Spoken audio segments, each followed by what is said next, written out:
नमस्कार बच्चों, ये वार्षिक प्रक्रिया है क्लास 9 का। इसमें त्रिभुज के गुण के बारे में बताया गया। अब हम इसमें दिया हुआ है समद्विबाहु त्रिभुज। समद्विबाहु त्रिभुज यानी जिस त्रिभुज की दो भुजाएं बराबर हो उसको समद्विबाहु त्रिभुज कहते हैं। Isosceles triangle, a triangle which have two equal sides are called isosceles triangle. अब हमें सिद्ध करना है कि एक सवाल दिया है, सिद्ध करना है कि समद्विबाहु त्रिभुज की बराबर भुजाओं के समूह कोण बराबर होते हैं। यानी समद्विबाहु त्रिभुज के क्या दिया हुआ, समद्विबाहु त्रिभुज के बराबर भुजाओं के सम्मुख कोण यानी बराबर भुजाओं के सामने का कोण बराबर है। जब हम सिद्ध करेंगे तो 4 स्टेप हमें लिखना होते हैं। अब एक हम त्रिभुज बना लेंगे ABC। तो त्रिभुज ABC में हम देखते हैं दिया हुआ है, जो दिया है वो लिखेंगे दिया है। ये क्या दिया है, गिवन क्या है, AB बराबर में त्रिभुज ABC। समद्विबाहु में त्रिभुज तो दो सामने भुजा बराबर में है, तो AB = AC। ठीक है। अब हमें सिद्ध करना है, क्या सिद्ध करना है,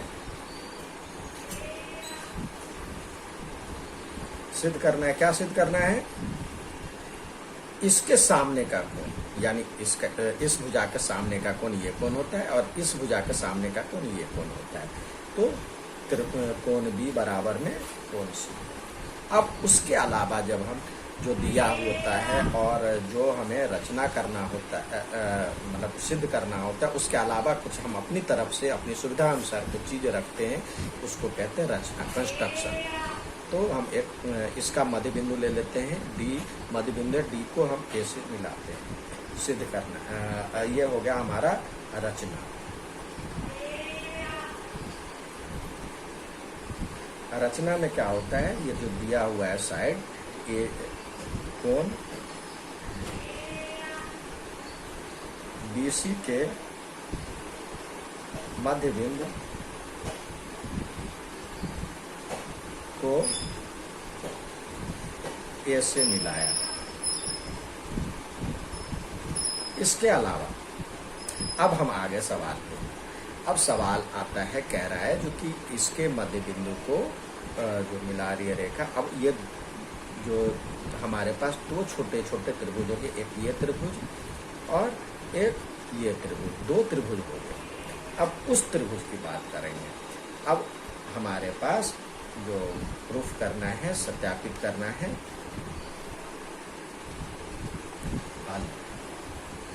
क्या करेंगे। अब जब हम इसको करेंगे, देखिए त्रिभुज A, अब छोटा त्रिभुज एक ये हो गया ABD तथा त्रिभुज ACD में। अब इधर हम ABD की बात करेंगे, उधर ACD में बात करेंगे, दोनों की तुलना करेंगे, कंपैरिजन करेंगे। अब हम इधर ABD की बात करेंगे और ACD की बात करेंगे। तो ABD में हम देखते हैं AB = AC, ये क्या है, गिवन। और BD मध्य बिंदु है तो BD = CD, क्या है, D DC का मध्य बिंदु है। अब AD इसमें भी कॉमन है, AD बराबर में AD, ये कहोगे उभयनिष्ठ पद या कॉन्ग्रुएंट, मतलब कॉमन पद, उभयनिष्ठ भुजा या कॉन्ग्रुएंट पद। तो हमारे पास देख रहे हैं क्या, अब ABD त्रिभुज ABD जो सर्वांग का चिन्ह, त्रिभुज ACD कैसे हो गया, S S S S S S, भुजा भुजा भुजा सर्वांग समता से या नियम से। अब ये जब बराबर हो गया तो अब हम CPCT यानी CPCT लगा सकते हैं। ये हमारे पास कन्वर्जेंट हो गया। बाकी जो 3 पार्ट है वो भी बराबर हो। CPCT तब लगाते हैं जब हमारे पास कन्वर्जेंट प्रूफ हो जाता है, सर्वांगसम प्रूफ हो जाता है। तो अब हम लगाएंगे CPCT से कोण B बराबर में कोण C। CPCT से CPCT का फुल फॉर्म है corresponding parts of convergent triangle, यानी सर्वांगसम त्रिभुज के मतलब सर्वांगसम त्रिभुज के अनुरूप पद जो होते हैं वो बराबर होते हैं। तो ये कोण C बराबर में कोण B बराबर कोण C, तो CPCT से ये हो गया प्रूफ। ठीक है, आपका पहला सवाल बन गया। अब दूसरा सवाल दिया हुआ है जो कि ये आकृति दी हुई है। इस आकृति में ABC एक समद्विबाहु त्रिभुज है जहाँ AB बराबर में AC दिया हुआ है। तो हमें भुजा BC पर 2 बिंदु इस प्रकार है, BC भुजा पर 2 बिंदु DE इस प्रकार है कि BE बराबर में CD है। तो दर्शाइए कि AD और AE बराबर में है। तो AD और AE यानी ये और ये। तब हम बात करेंगे एक इस त्रिभुज की और एक इस त्रिभुज की। ठीक है, तो कौन कौन से त्रिभुज की बात करेंगे? त्रिभुज ABD तथा त्रिभुज AEC में। अब देखते हैं त्रिभुज ABE में AB बराबर में AC है, ये दिया हुआ है। अब साथ ही ये भी हम जानते हैं, जो कि अभी हमने पढ़ा था थ्योरम में, जो कि समान मतलब समान भुजाओं के सम्मुख कोण बराबर होते हैं।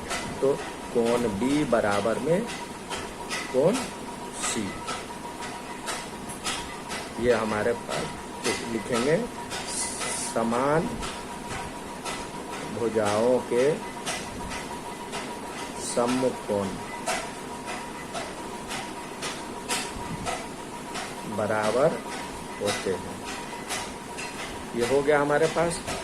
अब 2 तो हो गया। अब बात करते हैं, अब हमारे पास तीसरा भी होना चाहिए। तो तीसरा हमारे पास तो ये तो दिया नहीं है, ये भी नहीं दिया है, तो इसकी चर्चा करते हैं। एक बार हमें दिया क्या है? दिया है BE बराबर में CD। तो BE को हम देखते हैं 2 बराबर भागों में बांटा हुआ है, BD plus BE। BD plus BE equal to DE plus EC। तो ये कट गया। अब हमारे पास BD बराबर में EC आ गया, यानी इस त्रिभुज के ये भुजा और ये भुजा बराबर हो गए। तो सिद्ध कर लिया। अब हमारे पास क्या आ गया? अब हमारे पास क्या आ गया? त्रिभुज ABD जो है कन्ग्रुएंट हो गया, सर्वांगसम हो गया त्रिभुज AEC के। तो अब सर्वांगसम हो गया कौन से नियम से? ये भुजा कोण भुजा, भुजा कोण भुजा, भुजा कोण भुजा। तो SAS सर्वांग समता से। अब ये हो गया बराबर। तो CPCT से AD बराबर में EC। CPCT तब लगाएंगे जब हमारे पास सर्वांगसम प्रूफ हो जाएगा। अब अगला वीडियो आपको जो इस पे आधारित सवाल है उसका बना करके भेजूंगा। धन्यवाद।